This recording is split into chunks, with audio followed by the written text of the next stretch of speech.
Sugar এমন একটা রোগ, এই রোগটা কিন্তু একটা মানুষকে ধীরে ধীরে শেষের দিকে নিয়ে যায়। আমরা বারবার বলে এসেছি বিভিন্ন প্রোগ্রামে কি সাইলেন্ট কিলার।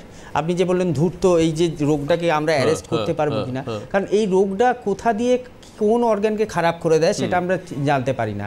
যেমন আমাদের রেটিনোপ্যাথি আছে, চোখের সমস্যা এনে দেয়, গ্লুকোমার মতো প্রবলেম। নেফ্রোপ্যাথি আছে, কিডনির সমস্যা এনে দেয়। নিউরোপ্যাথি, অনেক পেশেন্ট, আজকেও আমি পেশেন্ট দেখলাম, ল্যান্সডাউন চেম্বার ছিল, সেখানে দুজন পেশেন্টের নার্ভের সমস্যা এসে গেছে, মানে হাতের তালু এবং পায়ের তালুর তলায় জ্বালা ভাব আছে, ভারী ভাব লাগছে, হাঁটতে চলতে অসুবিধে হচ্ছে। তো এই নিউরোপ্যাথি হার্টের সমস্যা এনে দেয়। তো এই যে রোগটা, এই রোগটাকে কিন্তু আমাদের গোড়া থেকে ঠিক করতে হবে। এই নয় কি আমি লং টার্ম ওষুধ খেয়ে যাচ্ছি 15 বছর 20 বছর, আমার সুগার দেখছি হয়তো ভালো আছে, হয়তো কন্ট্রোলে আছে, কিন্তু কন্ট্রোলে থাকলেও দেখা যাচ্ছে আমার সেকেন্ডারি কমপ্লেনগুলো চলে আসছে, এই যে সমস্যাগুলোর কথা বললাম। আবার অনেক ক্ষেত্রে দেখা যাচ্ছে আমি মেডিসিন খাচ্ছি, আমি ইনসুলিন পর্যন্ত নিচ্ছি, কিন্তু আমার সুগারটা কন্ট্রোলে থাকছে না। এরকম বহু পেশেন্ট আমরা পাই কি সকালবেলা 20 ইউনিট, রাত্রিবেলা 10 ইউনিট, বা 3 বেলায় ইনসুলিন নিচ্ছে, কেউ 8 ইউনিট, 16 ইউনিট, 20 ইউনিট, বিভিন্ন সুগারের ওপর ডিপেন্ড করে। সেই ইনসুলিন নিয়ে মেডিসিন খেয়ে তাদের সুগার লেভেল থাকছে কারুর 300, কারুর 400, কারুর 250। এই যে হাই সুগার এবং হাই প্রেশার যাদের থাকে তাদের ক্ষেত্রে এখনকার দিনে যেটা জ্বলন্ত প্রবলেম আমরা দেখতে পাচ্ছি, সুগার থেকে নার্ভ এবং আপনার কিডনি, নেফ্রোপ্যাথি, যেটার জন্য ডায়ালিসিস অবধি চলে যাচ্ছে পেশেন্টরা, ইউরিয়া ক্রিয়েটিনিন বেড়ে যাচ্ছে, ইউরিক অ্যাসিডের মাত্রা বাড়ছে।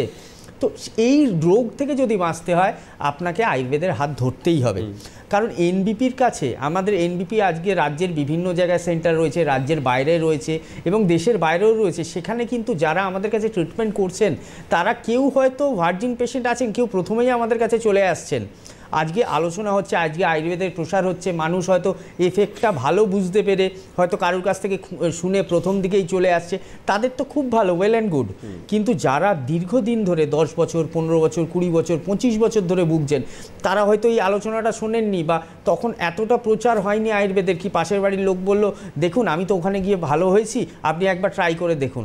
তো আমরা যে সুগার পেশেন্ট পাচ্ছি, আমরা 100টা পেশেন্টের মধ্যে 99% পেশেন্টের রেজাল্ট আমরা ভালো পাচ্ছি। তাদের যদি কিডনির সমস্যা থাকে, সেই কিডনির সমস্যা আমরা কন্ট্রোল করতে পারছি, ইউরিয়া ক্রিয়েটিনিন আমরা কমাতে পারছি, নার্ভের সমস্যা, হাঁটা চলার প্রবলেম, হাত পাত তলায় জ্বালা ভাব, যন্ত্রণা ভাব, এগুলোও কমছে এবং সুগার লেভেলটা একটা কন্ট্রোলের মধ্যে থাকছে।